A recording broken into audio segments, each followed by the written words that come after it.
ओम शांति। ओम शांति दीदी। ओम शांति। ओम शांति।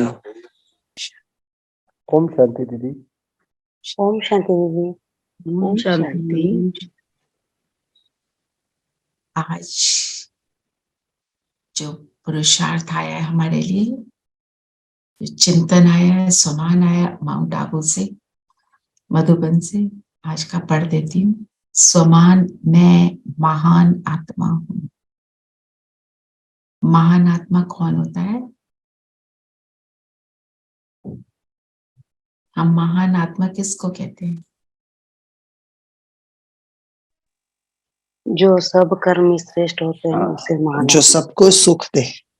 जो सबको सुख दे, अर्थात जो सबके लिए सोचे, वो महान हुआ ना। मैं महान आत्मा हूं, ये स्वमान है, पर ये घमंड का पॉइंट नहीं है हमारे लिए। जो स्वमान है और अभिमान है, दोनों डिफरेंट। स्वमान का मतलब to understand who I am. घमंड का मतलब connecting with something who I am not, opposite है। घमंड किस चीज से हमें घमंड आता है? जब मैं खुद को शरीर समझती हूँ। तो जब खुद को शरीर समझती हूँ तो किससे कनेक्ट हुई? With that which I am not. जब मैं खुद को आत्मा समझती हूँ, मैं कौन सी आत्मा, तो वो स्वमान बनता है। जैसे शिव बाबा बोलता है ना, मैं शांति का सागर, मैं सुख का सागर। उसमें क्या घमंड महसूस होता है? मैं पूछ रही हूँ।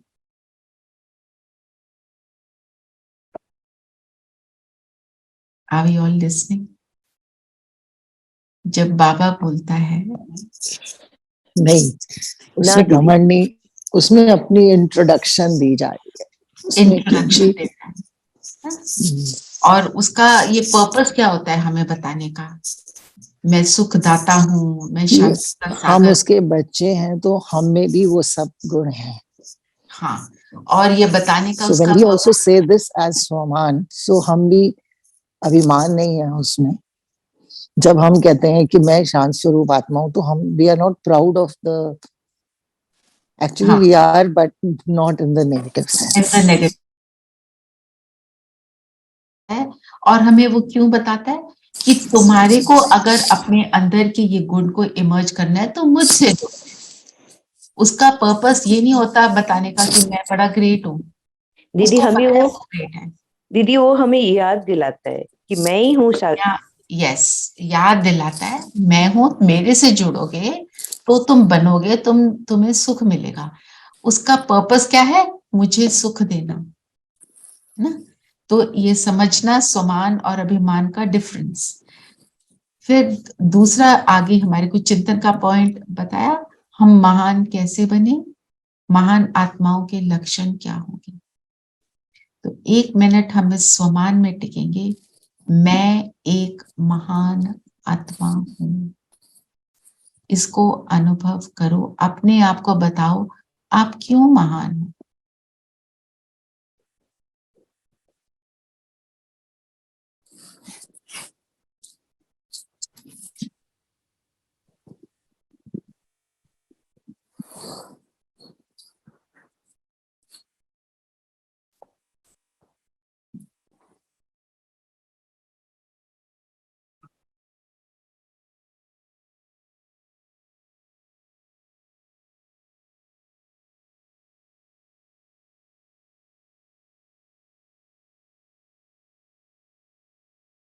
महानता का प्रतीक दातापन जो बाबा हमें बनाते हैं ना, तो हम महान कैसे बने? तो बाबा ने पवित्र बनना, औरों को भी पवित्र बनाना। अपने आप पवित्र बनना, औरों को भी बनाना। हाँ जी सविता। सबसे पहले तो बाबा ने हमको चुना, सो इसलिए हम महान आत्मा है। हमने अपने आप को पहचाना। Very few people also know the answer to this question कि मैं कौन हूँ। सो हम महान है। महान है। महान आत्माओं के लक्षण क्या होंगे? हम महान बने कैसे? बाबा ने ये क्वेश्चन क्या है? हम महान कैसे बने? महानता के लक्षण क्या है? दातापन, देना, देना, बेहद की सोच, बेहद की सोच, ये लक्षण है ना। तो बनने के लिए क्या करना पड़ेगा? मेरापन छोड़ना ज्ञान पड़ेगा का पहले दान। तो। हाँ जी, सविता, दूसरी सविता। दीदी ज्ञान को धारण करके औरों को कराना है ना। धारण करके औरों को कराना एक ये लक्षण है। और बाकी जो कोई महान आत्मा है, आप उसको देखते हो, आपको फील होता है ये महान है। कैसे फील होता है? चलन से। चलन में क्या दिखता है? मधुरता दीदी। मधुरता। और you feel that person is always there for you. कि वो मेरी मदद के लिए रेडी है। हाँ जी। और वो मेरे गुण देख रहा है। मेरी दृष्टि कैसी होगी? गुण। देने की भावना होगी। उसकी चलन में शांति दिखाई देगी, आनंद का उसका अनुभव दिखाई देगा। बाप के साथ होने के कारण उसके अंदर रूहानियत अनुभव होगी ना। इस चिंतन को आज बढ़ाना, इसको सोचना, तो आपको बहुत सुख मिलेगा। फिर योग है जो वो हम करेंगे, मास्टर विश्व निर्माता बन।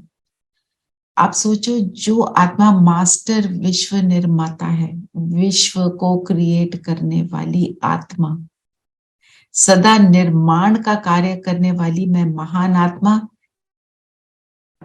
मेरे द्वारा सुख की किरणें चारों ओर फैल रही हैं। ये ही महानता है ना, जिसके अंदर से हमारे को ये, जिसके चेहरे चलन से हमको ये अनुभव होगा। तो और जो पत्र पुष्प है, मैं उसको भी पढ़ना चाहती हूँ, क्योंकि वो हमारे प्रोग्रेस के लिए रहता है। उसके ऊपर हमारा अटेंशन थोड़ा सा कम है ना, उसको बढ़ाना है हमको। तो पत्र पुष्प में है, जैसे कोई इन्वेंटर कोई भी इन्वेंशन निकालने के लिए एकांत में रहती है, तो यहाँ की एकांत अर्थात एक के अंत में खोना है। कोई साइंटिस्ट होते हैं, जब कोई इन्वेंशन करते हैं या कोई डिस्कवरी करते हैं, दोनों के लिए उनको क्या करना पड़ता है? बिल्कुल कट अलग, of from everyone, cut off from everything. और वो कट ऑफ जरूरी नहीं है फिजिकल रूप से होते हैं, वो यहाँ से कट ऑफ।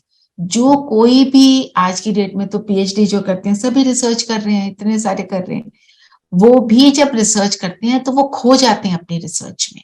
और हमारी रिसर्च में क्या है? तो यहाँ की एकांत अर्थात एक के अंत में खोना। जब हम उस एक के अंत में, मतलब उसके साथ जुड़ते हैं, उसके अनुभव को डीपर बनाते चलते हैं, तो हमको वो अनुभव होगा। तो हमारी वो इन्वेंशन होगी कि अच्छा, बाबा के साथ मिलने के बाद ये भी अनुभव हो सकता है, ये भी हो सकता है। पॉसिबल, इम्पॉसिबल पॉसिबल हो जाता है। तो बाहर के आकर्षण से एकांत चाहिए। ऐसे नहीं सिर्फ कमरे में बैठने की एकांत चाहिए, लेकिन मन एकांत में हो। मन की एकाग्रता अर्थात एक की याद में रहना, एकाग्र होना, यही एकांत है। तो एकांत होना मतलब एकाग्र होना। हम सब चेक करें हमारी एकाग्रता कितनी है, मन कितना भटकना कम हुआ। मन बिल्कुल नहीं भटकता, ये तो अभी किसी की शायद नहीं है ना, भटक जाता है। पर मैं एक थॉट में कितनी देर तक बैठ सकती हूँ मैक्सिमम, हमारे को ये चेकिंग करनी है। और करते हुए घड़ी पर अटेंशन नहीं रखना, आपको खुद को अनुभव हो जाएगा कि हाँ, इसी एक थॉट में मैं इतना समय बैठ पाई। ठीक है ना, क्योंकि जब हम कॉन्शियस होकर कोई चीज करते हैं, फिर वो एक तरह से जिद हो जाती है। जिद से हमें कुछ भी सिद्ध नहीं करना है। चलिए, तो एक के अंत में खोने की इन्वेंशन हमको करनी है। ठीक है ना। तो जो हम पढ़ रहे हैं भाग्य विधाता, अब उस पर आ जाते हैं।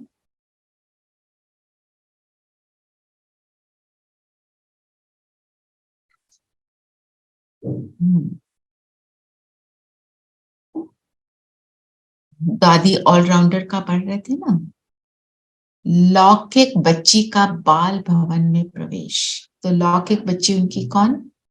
गुलजार दादी, जिसका नाम शोभा भी है था, और फिर हम उनको प्यार से हृदय मोहिनी गुलजार दादी बुलाते हैं। जब हैदराबाद सिंध में बाल भवन बना तो हमें यह समाचार मिला कि जिन बच्चों के माँ बाप ईश्वरीय ज्ञान की शिक्षा लेने ओम मंडली में आते हैं, वे चाहें तो बाल भवन में रह सकते हैं। मैंने अपनी एक लौकिक बच्ची शोभा, दादी गुलजार, जो उस वक्त करीब 9 वर्ष की थी और एक स्कूल में पढ़ती थी, उसको स्कूल छुड़वा कर बाल भवन के छात्रालय में दाखिला करवा दिया। इस ईश्वरीय छात्रालय की पढ़ाई देखकर हमारे अन्य संबंधियों ने भी अपनी बच्चियों को वहां ही दाखिला करा दिया और स्वयं भी यह शिक्षा लेने लगे। इस प्रकार हम अपनी धारणाओं पर चलते रहे। इसी बीच हंगामे, पिकेटिंग आदि शुरू हो गए। उपद्रवियों ने खूब ही हल्ला किया। हर एक बच्चे को उनको अपने घर में रवाना कर दिया। शोभा भी घर आ गई। उनके आने से ऐसे लगता था जैसे कि अलौकिक दुनिया से लौकिक दुनिया में आ गए। उनको जो शिक्षा मिली थी और जैसा वातावरण मिला था, उसमें और अब घर के वातावरण में तथा रहन सहन के तरीके में रात दिन का फर्क था। जब हम बाबा के सेशन में आते हैं, बाबा की मुरली सुनते हैं, के जीवन में चले जाते हैं, दोनों का अंतर हमें भी अनुभव होता है ना? होता है ना कि नहीं होता है? जी दीदी। तो हमें इससे एक बात को ध्यान में रखना है कि मेरा लौकिक जीवन अलौकिक बने। प्रवृत्ति में रहने वालों के नंबर क्यों बाबा ज्यादा देते हैं? क्योंकि प्रवृत्ति में बाकी लोग जो है फैमिली में, वो तो ज्ञान में चल नहीं रहे, तो हमें क्या करना चाहिए? हमारे को ये सोचना है हम उनके सेवाधारी हैं, रूहानियत रखनी चाहिए, उनको भी आत्मा देखना है। जब उनको रूह देखेंगे, उनके साथ ऐसा व्यवहार करेंगे, तो क्या होगा? वो लौकिक में अलौकिकता का अनुभव होगा। उनको शिक्षा मिली, उनको जो शिक्षा मिली थी, जैसा वातावरण मिला था, उसमें और अब के घर के वातावरण में, रहन सहन के तरीके में रात दिन का फर्क था। यह देखकर मेरे मन में सदैव यह ख्याल आता था कि ईश्वरीय सेवा में दान दी हुई चीज लौकिक बच्ची शोभा, उन्होंने तो अपनी बच्ची को दान दिया, तो वापस नहीं लेना चाहिए, परंतु बच्चे तो बच्चे ही होते हैं, उन्हें जैसे रखो, जैसो ढालो, उस तरफ ढल जाते हैं। हम दोनों, मैं और मेरा लौकिक पति, जो अब एक मत होकर चलते थे, के विचारों में भी अंतर आ गया। एक तरफ सारा परिवार और दूसरी तरफ मैं अकेली। विचारों में अंतर आ जाने के कारण मुझे संसार से वैराग्य आने लगा। मुझे यह संकल्प आता था कि मैं पूरी तरह से ईश्वरीय सेवा करूं, उस प्रभु की ओर बन जाऊं। रात दिन यही पुकार चलती रहती थी कि हे प्रभु, कब ये दोनों जीवन आपके हवाले होंगे? क्योंकि उनको उसका पूरा रस आ गया था। पति को पूरा रस नहीं आया होगा अभी, जो उन्होंने छोड़ा। वो अपने परिवार के प्रभाव में भी आए। हंगामे के कारण हम पर बंधन। इसी बीच हैदराबाद में बहुत हंगामे होने लगे। होने के कारण बाबा कराची में आ गए। जब जब मुझे मौका मिलता घूमने फिरने या लौकिक संबंधियों से मिलने के निमित्त, मैं सुबह 4 बजे सत्संग में जाया करती थी। सत्संग भवन हमारे घर से लगभग 10 मील दूर था। सवेरे एक ट्रैम या घोड़ा गाड़ी मिलती थी। ट्रैम सवेरे सवेरे मजदूरों को ले जाती थी। हम भी उसी में चढ़कर चले जाते थे। उन मजदूरों की दृष्टि विष्टि तो खराब होती थी, लेकिन हम इसी निश्चय के साथ, जाको राखे साइया मार सके ना कोई, बाल ना बांका कर सके चाहे सब जग बैरी होए, निर्भय होकर रोज सत्संग की करके 8 बजे तक घर पहुंच जाती। लौकिक पति कभी साथ देते थे, कभी नहीं देते थे। ऐसे चलते चलते वैराग्य और भी बढ़ता गया। बच्ची शोभा को भी अन्य लौकिक संबंधी इसी मायावी दुनिया की ओर अधिक खींचने का यत्न करते थे। चलते चलते कहीं उस संगत का खान पान का प्रभाव उस पर ना पड़ जाए, यह सोचकर मन में ही कहती थी कि इसको इस मायावी दुनिया से बचाना चाहिए।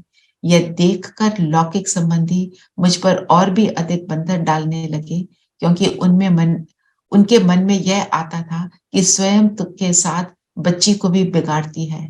वे सब ईश्वरीय मार्ग पर चलने को बिगाड़ना समझते थे। उन्होंने मेरा सत्संग में आना जाना बंद कर दिया। अब जब मुझ पर पूरी निगरानी रहने लगी तो ईश्वरीय प्यास को बुझाने के लिए मैं दिन के वक्त किसी न किसी कारणवश घर से बाहर निकल जाती थी और दूसरे तीसरे दिन अपने सत्संग के स्थान पर पहुंच जाती थी। कभी कभी अपने ड्राइवर को भी थोड़ा समझा बुझाकर उससे मदद ले लेती थी, तो वह कार में मुझे छोड़ आता था। इस प्रकार कुछ दिन यही चलता रहा। आखिर यह बात कब तक छिपती? जब सबको पता चला तो सब बहुत डराने धमकाने लगे, क्योंकि 50 सदस्यों के बड़े परिवार में मैं ही सबसे छोटी थी। उस समय मैं उन्हें तो कुछ नहीं कहती थी, बस एक कोने में बैठकर भगवान शिव बाबा को याद करती। मेरे कानों में यह आवाज गूंजा करती थी, क्यों हो अधीर माता, गुरुकुल में मैं आ बसा हूं, संताप सख्त भारी अबला पर मैं देख रहा हूं, क्यों हो अधीर माता। ये सारी सुनने से हमारे को क्या इससे लेना चाहिए?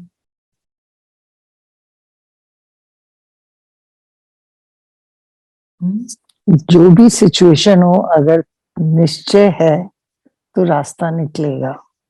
रास्ता निकलेगा। तो हमारे को कभी किसी की बातों में नहीं आना है।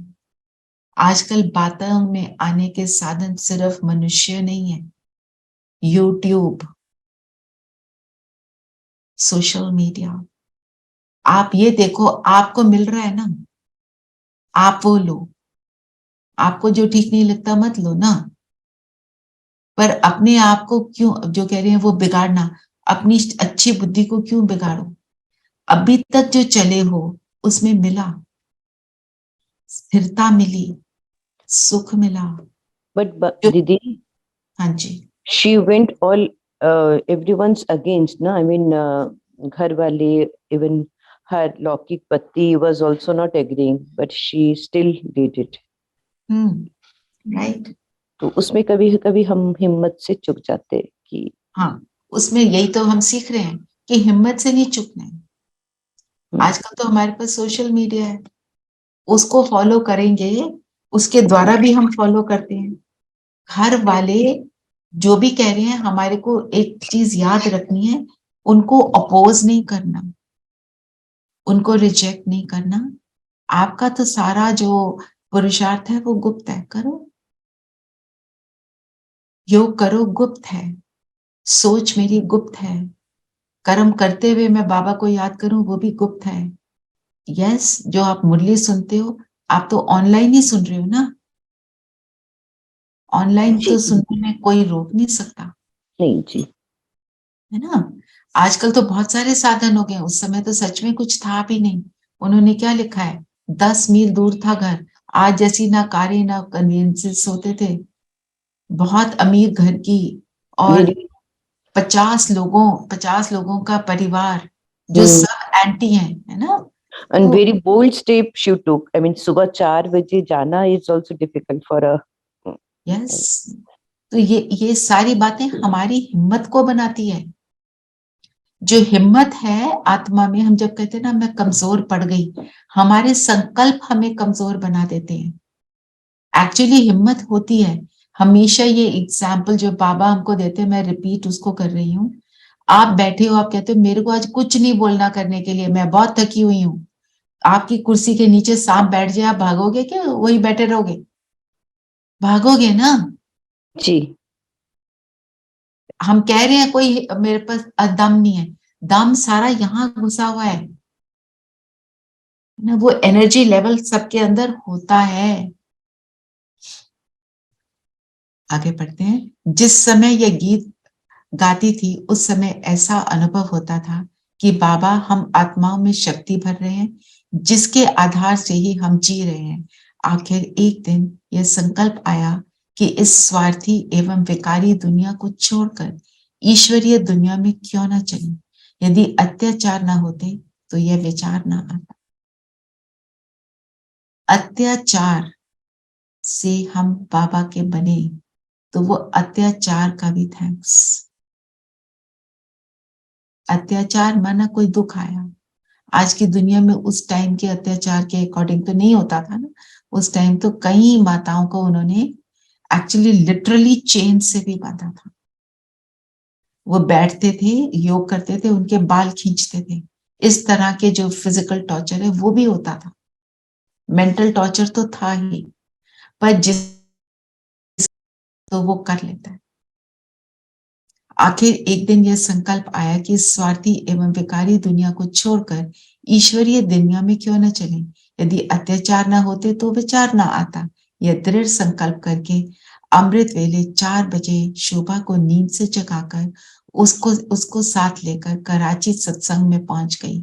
सत्संग चल रहा था, बाबा की नजर मुझ पर पड़ी तो बाबा ने पूछा, बच्ची कैसे आई हो? बाद में और सभी ने पूछा। मैंने कहा, पुरानी दुनिया के धंधों को त्याग कर आई हूं। बाबा ने कहा, बच्ची ऐसे मौके पर जबकि इतना हंगामा हो रहा है, तुम यहाँ कैसे रह सकती हो? मैंने कहा, नहीं बाबा, अब तो मेरा पांव सतगुरु के घर में है, अब यह पीछे कैसे हट सकता है? सतगुरु मिलने जाइए, साथ न लीजिए कोई, आगे पांव रखिए, पीछे पांव न हुई। फिर दयानिधि बाबा ने कहा, बच्ची पर सितम होता है। अच्छा, जब बच्ची कहती है कि मैं सिलाई की क्लास में रहूंगी तो फिलहाल इसे वहां रहने दो, और अगर कोई पूछे तो कहना कि वह सिलाई की क्लास सोइंग क्लास में है। तो वहां पर उन 2 कोठियां थी ना, एक में क्लास सिलाई की क्लास चलती थी और एक था जहाँ पे बाबा रहते थे। तो वहां पे उनको भेज देते थे। अगर कोई बोले कहाँ है, वो कहते हैं वो तो सिलाई की क्लास में सिलाई सिखाती है। तो उनको फिर ये विश्वास हो जाता था कि ये चलो ये जो ज्ञान है उसको नहीं ले रही है। उनको लगता था ये ज्ञान जो है इससे लोगों पर जादू होता है। वो नेगेटिव किस्म के जादू को समझते थे, पर ये जादू किस चीज का है? सुख का जादू, प्रेम का जादू। तो आज हमने क्या But if you see from a parent's point of view or somebody's point of view, if a daughter just leaves home and goes, वो तो यही सोचेंगे ना, पता नहीं क्या जादू कर दिया, because इतनी छोटी उम्र में कोई छोड़ के जाता है तो होता था. I don't blame them fully, but I do understand. blame them only. Fully Yeah, क्या? but We are not blaming them. हाँ, but We are उनको not तो blaming लगता था them. कि It is लड़की पता नहीं कहाँ भाग गई, you know, obviously छोटी सी लड़की घर छोड़ के जाएगी तो And the actually mother is also with her, no? mother is there ना. हाँ नहीं, एक में तो कह रहे हो husband was with her, that is good, but जब नहीं हो तो उनमें उनके लिए तो प्रॉब्लम So हो you सकती है. understand the justice. Listen now. Understand what is being said over there. कि बाबा के पास, जब मैं आपको आगे का भी बताती हूँ, जब लौकिक परिवार वाले आ जाते थे ज्ञान में, और ये जब इनको 14 साल इन्होंने अपना योग किया, बहुत अच्छे से लगन से किया, उसके बाद बाबा ने इन सबको इनके घरों में भेजा और सारी जो इनके परिवार वाले थे उनको बुलाया। जब वो आते थे वो कहते थे कि हमारे को माफ कर दो, हमारे को समझ नहीं आया। तो बाबा उनको क्या जवाब देते थे? आपका ये रोल था और इनका ये रोल था। ड्रामा की भाभी, फुल स्टॉप, कोई अपॉलॉजीज नहीं, नथिंग। वो रोल था। वो रोल क्यों था? वो रोल से ही वो आए ज्ञान में, समझ बढ़ी, है ना। हर एक को घर छोड़ के नहीं जाना है। वो टाइम अलग था, 1937 की बात है। We are in 2023।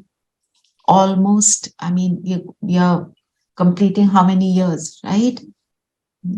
तो कहने का अर्थ यह है, आप अपनी हिम्मत को ना छोड़ो, आप बाबा को ना छोड़ो। आपके पास तो साधन है, कौन बोल रहे घर छोड़ो? कोई नहीं बोल रहा, ठीक है? ऐसे इसको समझना है हमको। हर एक स्टोरी जो है उस टाइम पे क्या एप्लीकेबल है, इस टाइम पे क्या एप्लीकेबल है, उस हिसाब से चलना है। Point to be taken is, हम हिम्मत ना हारे, बाबा का हाथ और साथ ना छोड़ें, और अपनी स्ट्रेंथ और कैपेबिलिटी के हिसाब से आगे बढ़े। और हम हिम्मत कब हारते हैं? जब हमारे ऊपर दुख आ पड़ते हैं। हम क्या कहते हैं, ज्ञान में आए फिर भी दुख आ रहा है, दुख आ रहा है हमारे, वो तो कार्मिक अकाउंट है, उसके कारण दुख आ रहा है। और अगर दूसरा नहीं समझ रहा तो मैं बाबा का हाथ क्यों छोड़ूं, और जोर से पकड़ कर रखूं ना, ठीक है?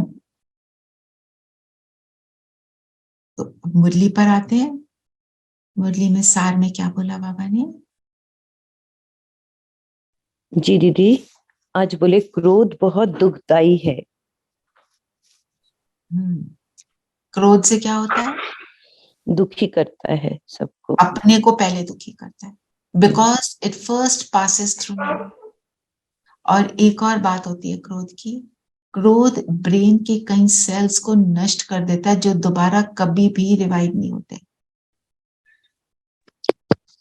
सबसे बड़ी ना, तो अगर हमें, हमारे को अपने घर वालों से प्रेम है, हम उनको क्रोध में देखते हैं, तो हमारे को क्या करना चाहिए?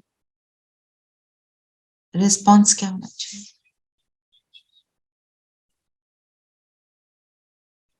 शांति की वाइब्रेशंस देनी चाहिए। राइट, क्यों? ये भी सोच रहे हैं ना दीदी कि निर्दोष है आत्मा, क्योंकि वो भी आत्मा है और बाबा के बच्चे हैं। हमें ये याद रखना है, उसके बेचारे के ब्रेन सेल्स नष्ट हो रहे हैं, मुझे तो पता है ना, इसको तो पता भी नहीं है। इसको बेचारे को मैं प्रोटेक्ट करूं, हमारे को शीतलता की किरणें इसलिए देनी है, मुझे उनसे प्रेम है ना, अपने घर वालों से। घर वाले गुस्सा कर देते हैं क्योंकि घर वाले परेशान होते हैं, उल्टे सीधे बिहेवियर कर लेते हैं, तो उस टाइम पे मेरे को गुस्से से नहीं रिएक्ट करना, खुद के भी ब्रेन सेल्स नष्ट करूं, उसके और ब्रेन सेल्स नष्ट करने के निमित्त बनूं, पाप का खाता बढ़ा लूं। हमको ये याद रखना है दीदी, हाँ जी, एक ऐसी, मतलब नॉट फ्रॉम द ज्ञान, बट एक ऐसी बात शेयर करना चाहती हूँ। माय मदर यूज्ड टू से, जब किसी को गुस्सा आए, एक गिलास ठंडा पानी सामने लेके आना, तो उसकी गुस्सा ठंडी हो जाएगी, मतलब वो शांत हो जाएगा। हाँ जी। संगीता बहन, आप कुछ Yes, कहना yes, चाहते हैं? I just want to share an experience of anger only. You know, हाँ जी, on New Year's Eve, आपकी आवाज everybody कट we रही were है, having. Oh, your voice is okay. Breaking. दीदी ऊंची आवाज में बात करना भी क्रोध का है ना, कि बहुत ऊंचा बोलते हैं लोग, वो भी एक क्रोध का ही कारण है। तो जैसे कुमकुम बहन ने बोला ना कि पानी का ग्लास सामने रख लो, तो दूसरा क्या कहता है, गुस्सा तो तुम्हें आ रहा है, मुझे थोड़ी आ रहा है, मेरे को क्यों दे रहे हो, खुद पी लो। आज की डेट में ये भी होता है है ना? तो हमने सिचुएशन को देखकर देखना है कि हमें क्या करना है। Sangeeta, would you like to try talking again?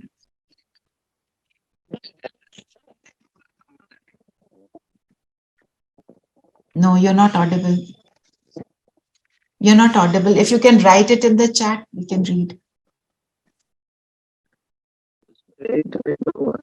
I'm sorry, can you hear me? अभी बेटर है, हाँ जी। No, I was just telling you. दीदी कैन यू हेयर मी? दीदी कैन यू हेयर मी? दीदी एक मिनट, रेणु बहन, वो संगीता बहन कुछ बता रही है। हाँ जी। नहीं, चलो मैं फिर बताऊँ, मेरी आवाज ठीक नहीं आ रही है, I can make out. I'll tell you some other day. आज मेरा इंटरनेट कनेक्शन ठीक नहीं है। आप, हाँ, आपका इंटरनेट ठीक नहीं है, अभी भी क्लियर नहीं आ रहा है। हाँ जी, रेणु आप बताइए। दीदी मैं कह रही थी कि क्रोध के कारण जो उसके छोटे मोटे भाई बहन होते हैं वो भी साथ ही आ जाते हैं सूक्ष्म रूप में। तो क्रोध के अंश क्या क्या है? क्या यस दीदी, क्या है क्रोध के अंश? दीदी क्रोध अगर आता है तो उसके अंश, उसकी जो इरिटेशन, क्रोध आगा तो हम लोगों में इरिटेशन होगी, साथ में हमारा अ, अंश बताओ, सिर्फ अंश बताओ, इरिटेशन। और सोचो, जब क्रोध, हम सबको क्रोध कभी ना कभी आता है, तो हम क्या करते हैं? दीदी अनस्टेबल हो जाएंगे, स्टेबिलिटी खत्म हो जाएगी, और बिहेवियर बताओ। बीमारी लग सकती है, कोई कारण नहीं है। Behaviour is not human. Not human, okay. और तुम्हारी हेल्थ को भी अफेक्ट करता है दीदी। वो तो ठीक है, पर आपका बिहेवियर कैसा होता है, ये देखो ना, कि Which किस चीज को मैं एंगर सोचूं। दीदी चारों तरफ नेगेटिविटी हो जाती है ना, हम दूसरों को भी नेगेटिविटी देते हैं जब क्रोध आता है। तो ठीक है रेणु, कोई भी और कुछ भी अच्छा नहीं लगता। चिड़चिड़ापन हो जाता है दीदी, कुछ अच्छा नहीं लगता होगा। चिड़चिड़ापन, चिड़चिड़ापन, ऊंची आवाज में बोलना, और अपने आपके शरीर का जो it affects on action your है वो हेल्थ कैसा आल्सो होता है? दीदी, हेल्थ को भी इफेक्ट करता है। No logic. नो लॉजिक है ना। सो लेट अस सी, हम क्या क्या करते हैं तो वो क्रोध को डिपेक्ट करता है। रोब से बात करना, जोर से बात करना, हाथ से कोई चीज को जोर से पटक देना, है ना। लोगों ने गुस्से में आकर चीजों को तोड़ा हुआ है। आई नो समबडी जिसने शीशे के टेबल पे जोर से हाथ मारा और उसका पूरा हाथ इंजर हो गया। सिर को जोर से झटक देना और ऐसे करना, ये सब रोब, ये सब एंगर है। नाराज हो जाना, मैं इनसे कभी बात नहीं करूंगी, ये है ही ऐसे, किसी के लिए लेबल्स लगाना, ये सारा क्रोध है। और बदले की भावना आना, बदले की भावना कैसे? इनके साथ होगा तो पता चलेगा।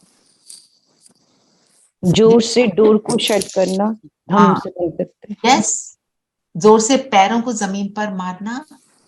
और कभी किसी के साथ बुरा हो जाए तो फिर क्या कहते हैं, ये है ही ऐसे, इनके साथ यही होना चाहिए। ये सब क्रोध We curse also others कि चलो इनके की बातें है ना। और कैसे कैसे कहते हैं, जो कोई करप्ट कोई पॉलिटिशियंस है, ये मर जाए तो अच्छा है, ऐसी ऐसी बातें बोलना, ये सारा क्रोध है। और क्यों नहीं करना? क्योंकि इसको करने से मिलता क्या है? जो आपने बोला बीमारी, रेणु बहन ने बोला फ्रस्ट्रेशन, कोई दीवार पे दीदी इट सिर इज अ मार, फैक्ट, किसी को क्रोध आया उसका हार्ट फेल हो गया है, मतलब हार्ट हाँ अटैक। वो तो है, जो हंसाएगा वो तो होएगा। तो अपने आप को भी और औरों को भी दुखी करता है। श्रीमत पर इन भूतों पर विजय प्राप्त करनी। भूत क्यों बोला? भूत क्या करता है? डराता है। है ना, डराता है ना।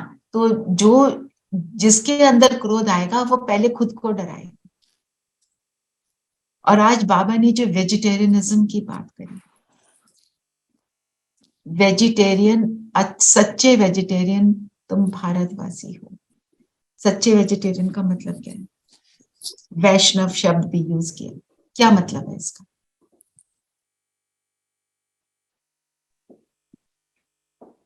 Not just food, it also means that every thought is pure, is not hurting anyone. Is मतलब not अहिंसक थॉट भी ना हो। अहिंसक thought. before you और ये जैसे ये जो सारे विकार हैं, जब ये आते हैं अंदर, ये भी क्या है? इम्प्योर, इम्प्योर खाना। जो मेरा बाबा जो कहते हैं, मेरा एक एक संकल्प परमात्मा को भोग लगाने के लायक।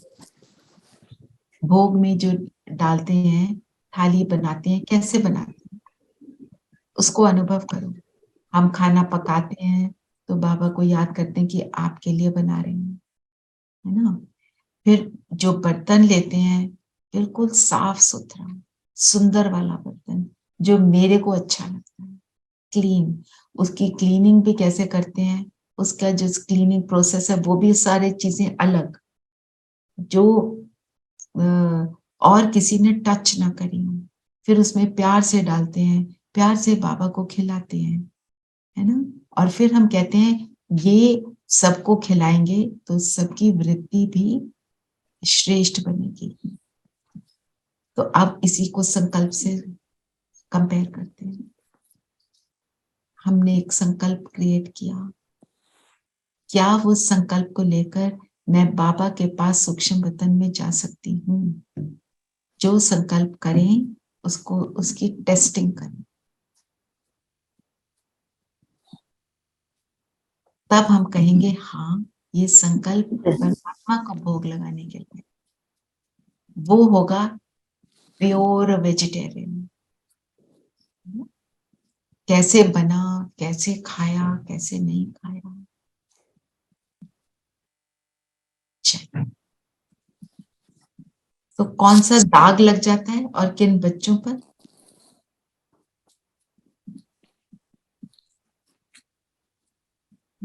बताइए।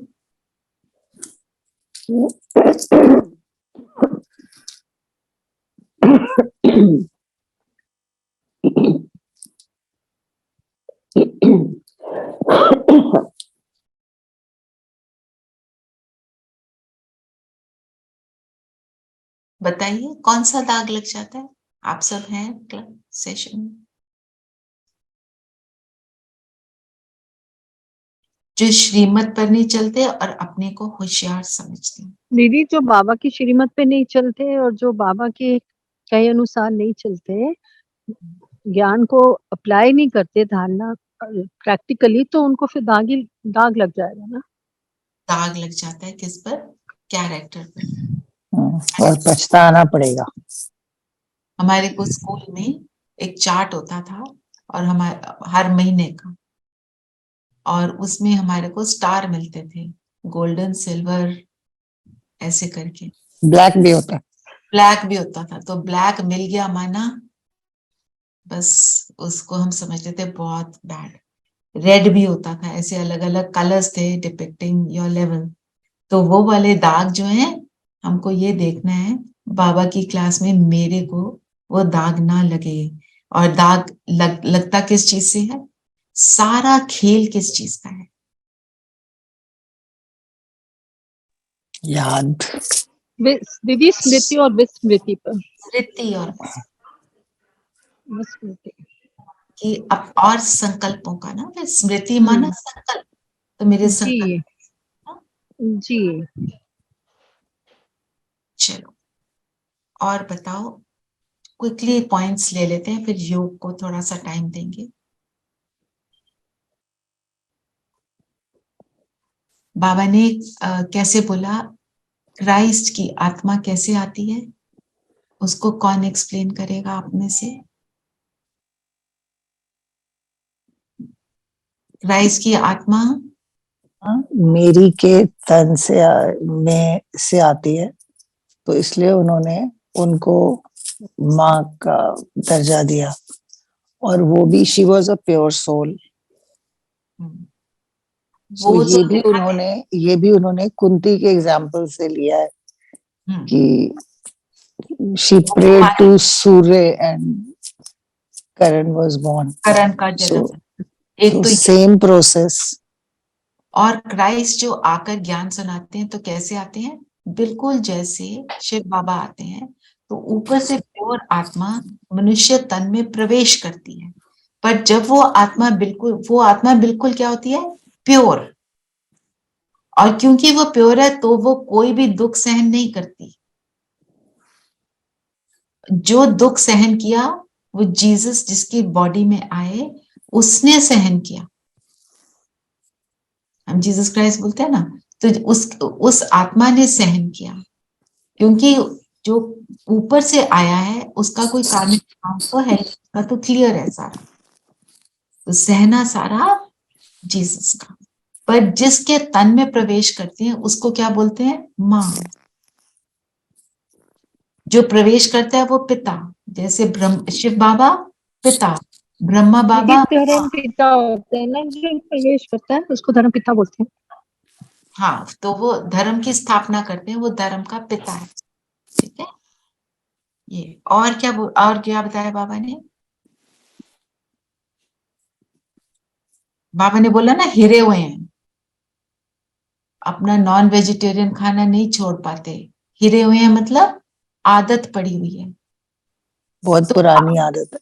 बहुत पुरानी आदतें पड़ी हुई हैं। तो जो पुरानी आदतें हमारे को द्वापर से पड़ी हैं, हमारे को उन आदतों को तोड़ना है। तो आदतों को तोड़ने का तरीका क्या होता है?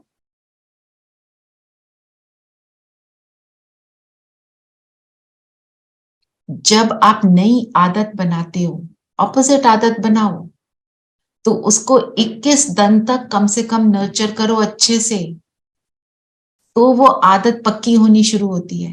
एक्चुअली 63 डेज लगते हैं। हमारा एक प्रोजेक्ट चल रहा है आदि स्वरूप। आदि स्वरूप मेरा देवता स्वरूप जो है, तो उसमें हमारे को बोला गया है पूरा साल डेली किसी ऑब्जेक्ट को देखकर या किसी व्यक्ति को देखकर उसके दो गुण देखने हैं। दो ऑब्जेक्ट व्यक्ति लेने हैं, दो दो गुण देखने हैं, मतलब 4 गुण हो गए।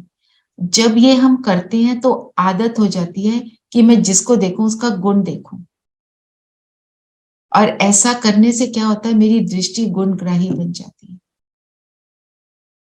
इस आदत को हम कब से नर्चर कर रहे हैं? क्योंकि शुरू हुआ था मई के बिगनिंग में प्रोजेक्ट ना, अभी 7 महीने हो गए हैं, फिर भी आदत पक्की नहीं है, क्योंकि द्वापर से है। हम 2 का देख रहे हैं, फिर उसको बढ़ाकर हमको करना क्या है, सबका देखें। देखो यही एक चीज हमारे को क्या कर देगी, व्यर्थ से मुक्त। व्यर्थ हमें किस चीज का आता है?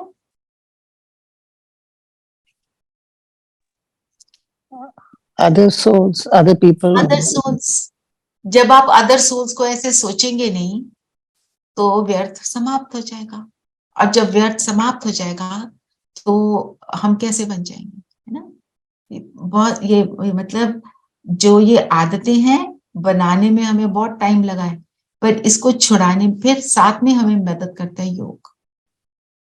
बाबा को समर्पित करो और फिर हम उस चीज को इजीली कर लेते हैं। और कोई पॉइंट किसी ने लेना है?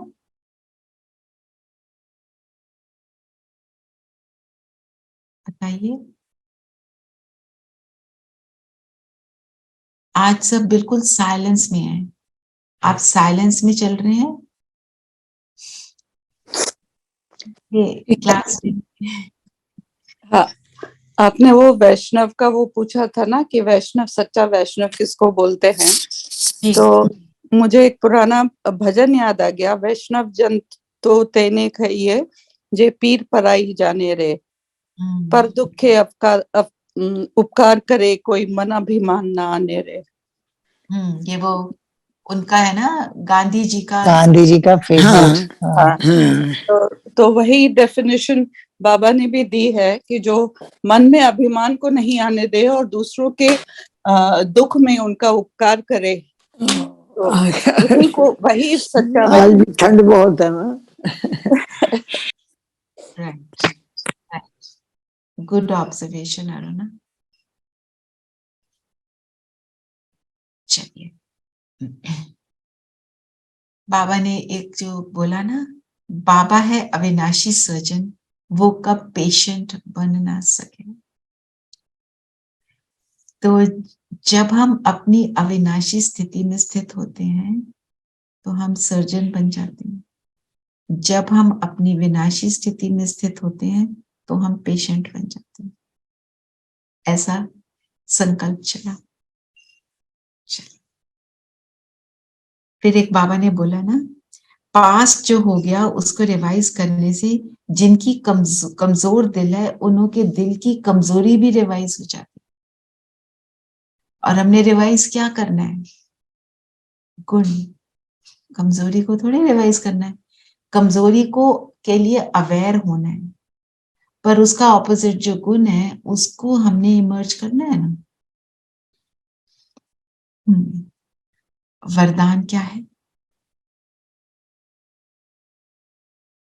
बताएंगे? हाँ, दुख के चक्रों से सदा मुक्त रहने और सबको मुक्त करने वाले सुदर्शन चक्रधारी भव।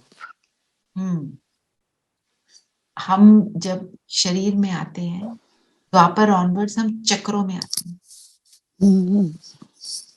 सत्युग त्रेता तक तो कोई चक्कर में नहीं आते, मतलब दुख तो है ही नहीं, दुख सुख, मरना जीना भी नहीं है, वहां तो अकाल मृत्यु नहीं होता, इच्छा मृत्यु होती है, इच्छा मात्रम अविद्या है, दुख का नाम निशान नहीं, राइट। तो जब चक्कर में आना, कोई भी चीज के चक्कर में आना मतलब चक्री घूम गई, पता नहीं चल रहा क्या करना है, ये करें या वो करें, वो कब होता है? जब हम बॉडी कॉन्शियसनेस में आते हैं। तो सब अब उससे दूर रहने के लिए, मुक्त करने के लिए स्वदर्शन चक्रधारी बनो। स्व का दर्शन पांचों युगों में करते रहो। 4 युग, 5 युग। तो हम कहाँ कहाँ देखते हैं अपने आप को? परम धाम में, सतयुग में, द्वापर में, ब्राह्मण स्वरूप और फरिश्ता स्वरूप। इस आज हम सब भेज देना होमवर्क सविता। एक तो वो जो मनन चिंतन का पॉइंट है, मैंने होमवर्क तो भेज दिया है कि क्या मनन चिंतन करना है, और ये वाला पॉइंट भी सुदर्शन चक्र को फिराना है। हमारा एम है इसको हम 8 बारी दिन में फैलाएं। चेक करना आपने कितनी बार फैलाया, ज्यादा हो जाए कम ना हो। उसको फिराने से अन्य चक्रों से हम मुक्त हो जाते हैं, हमें अपने अविनाशी होने का एहसास हो जाता है। स्लोगन क्या है? स्लोगन है दीदी, सर्विसेबल बनने के लिए, नहीं दिस इज धारणा, एक मिनट।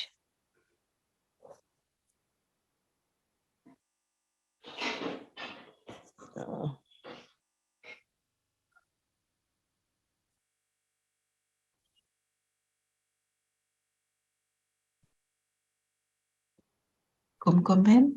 हाँ एक मिनट दीदी, स्लोगन है अकाल तख्त नशीन बन अपनी श्रेष्ठ शान में रहो तो कभी परेशान नहीं होंगे। अकाल तख्त मेरा कौन सा है? जो भ्रुकुटी के बीच वाले को बोलते भ्रिकुटी हैं। के बीच, जो भ्रिकुटी के बीच में रहता है, मतलब ये नहीं मैं बार बार देख रही हूँ ओनली, मतलब मेरी कॉन्शियसनेस में ये है कि मैं हूं आत्मा, शरीर नहीं हूं।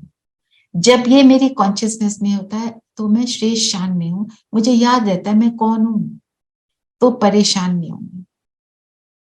परेशान होने का कारण क्या है?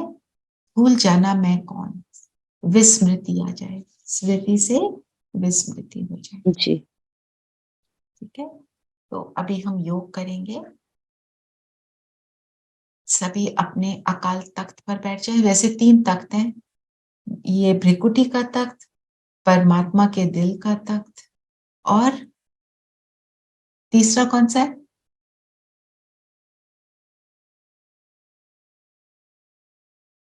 तीसरा कौन सा तख्त है? सतयुग का तख्त। सत्युग का, बिल्कुल। रतन जड़ और थ्रोन जो है जिस पर बैठेंगे वो वाला, ताज और तख्त दोनों साथ मिलते हैं। चलिए सब कंफर्टेबल होकर बैठेंगे।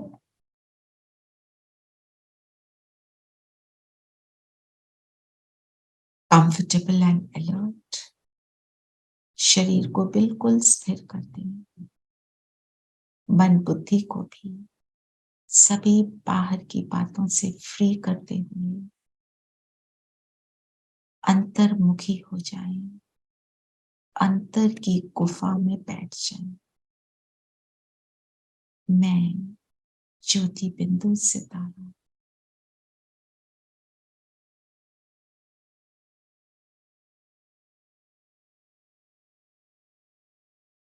दोनों भ्रिकुटियों के बीच में चमक रहा।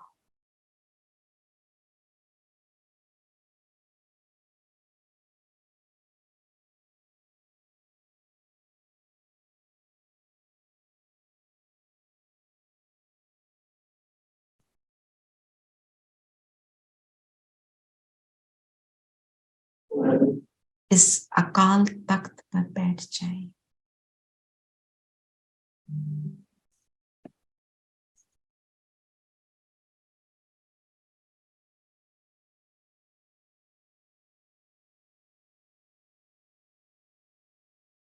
और स्वयं को स्वमान में स्थित करेंगे।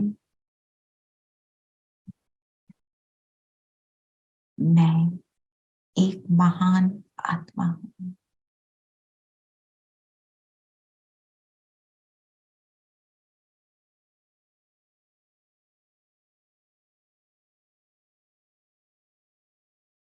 महान आत्मा अर्थात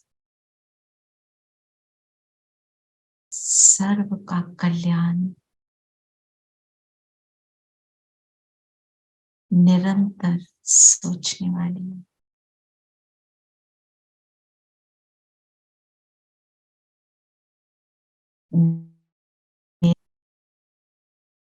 हर संकल्प विश्व कल्याण का हो। महान आत्मा अर्थात दाता, महान आत्मा अर्थात संपन्न, महान आत्मा अर्थात एक के अंत में रहने वाली। ऐसा स्वयं को देखें और मेरी प्रकृति से पावरफुल प्रकाश निकलकर चारों ओर फैले, ऐसा अनुभव करें।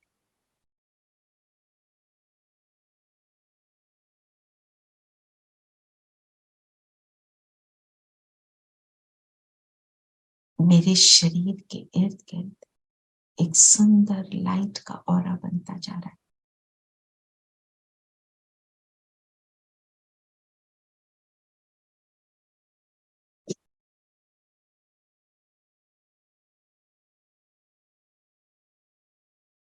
इस लाइट के ऑरा में मेरा स्थूल शरीर और इस स्थूल शरीर की प्रकृति में मैं ज्योति बिंदु सितारा,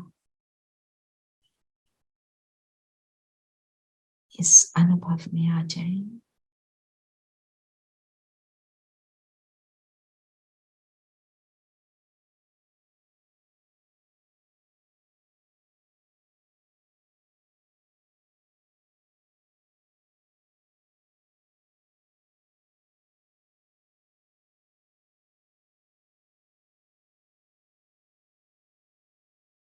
परम धाम से बाबा का आवाहन करें। बाबा आ जाओ। तो बाबा नीचे उतरे, ब्रह्मा तन में प्रवेश किया।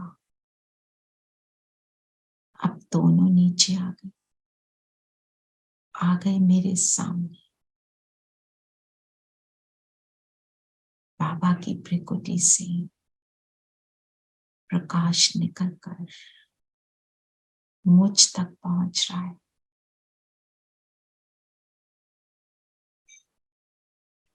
बाबा ने प्रेम भरी दृष्टि देते हुए कहा, तुम चैतन्य मूर्ति आत्मा शरीर रूपी मंदिर में विराजमान हो। मास्टर विश्व निर्माता हो, निर्माण का कार्य करने वाली महान आत्मा हो, सुखदाता हो।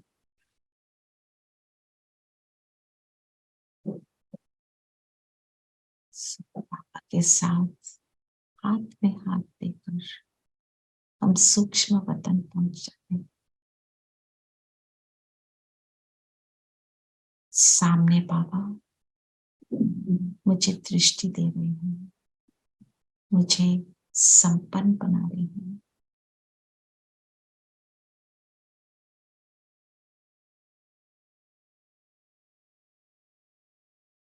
बाबा से अपना लक्ष्य शेयर करेंगे। बाबा, हम सब मिलकर विश्व में सुख की किरणें चारों ओर फैलाना का लक्ष्य रख रहे हैं। बाबा ने सिर पर हाथ रखते हुए कहा, सफलता मुहूर्त पर।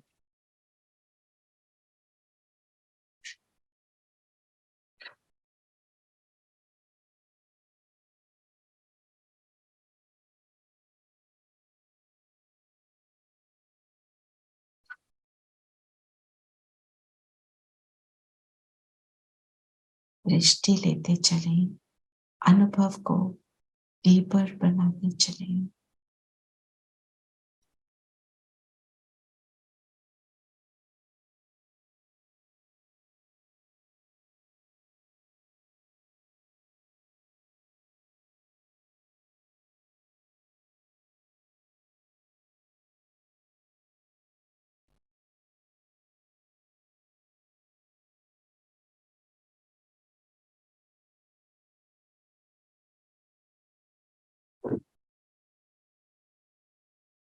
मैंने लाइट की उंगली से मेरे माथे पर तिलक लगाया और हम बिंदु बनकर परम धाम अपने घर पहुंच जाए, शिव बाबा के पास। अपनी संपूर्ण संपन्नता को अनुभव करेंगे।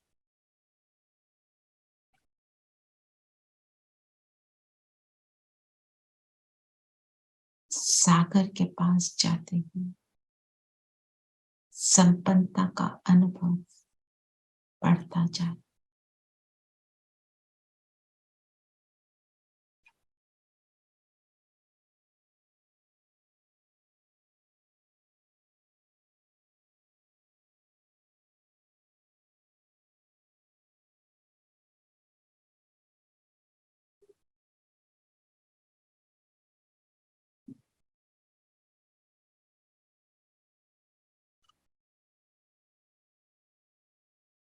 बाबा की किरणें मुझ में समाती जा रही।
और अब यहाँ से वापस सूक्ष्म वतन में पहुंच जाएंगे।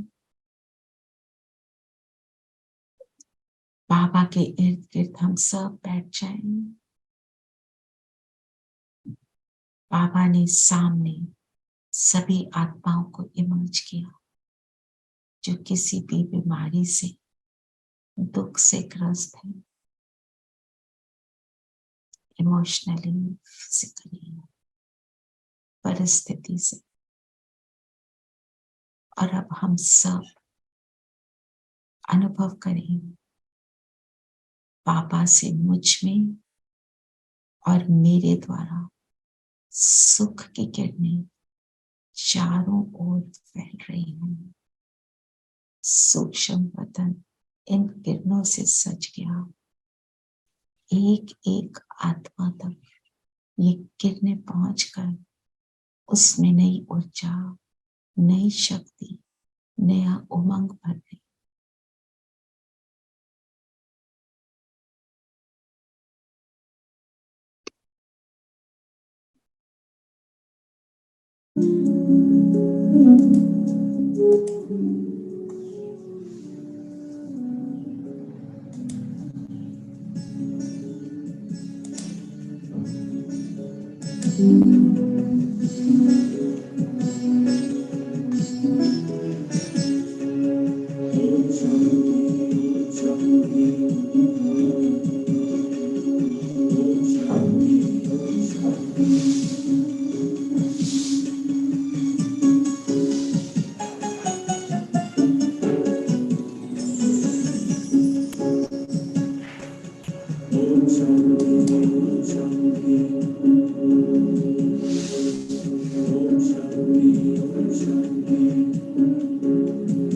एक दिया दुआ का हम जलाए, रोशनी से दिल का अंधियारा मिटाए।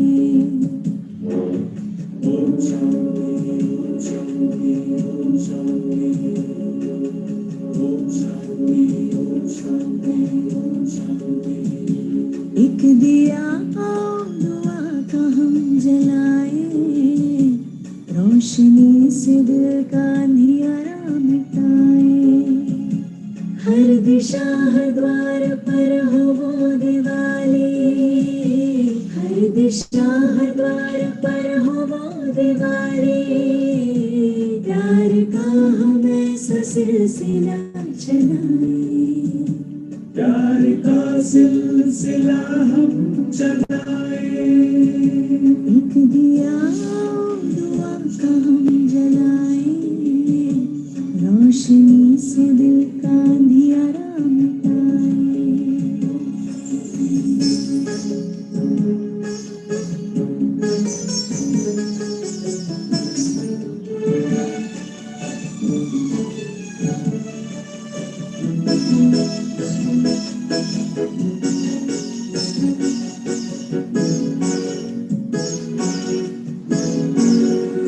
दिया माटी का जो आंधियों से लड़ता है, तू दाता का दिया मुश्किलों से डरता है। अब यहाँ से वापस जाएं, अपने स्थूल शरीर के साथ मर्ज हो जाएं और आज सारा दिन हम यही याद रखेंगे, मैं महान आत्मा, सबको सुख देने के लिए मुझे ये ब्राह्मण जन्म मिला है। ओम शांति। ओम शांति दीदी। ओम शांति दीदी। ओम शांति। रिकॉर्ड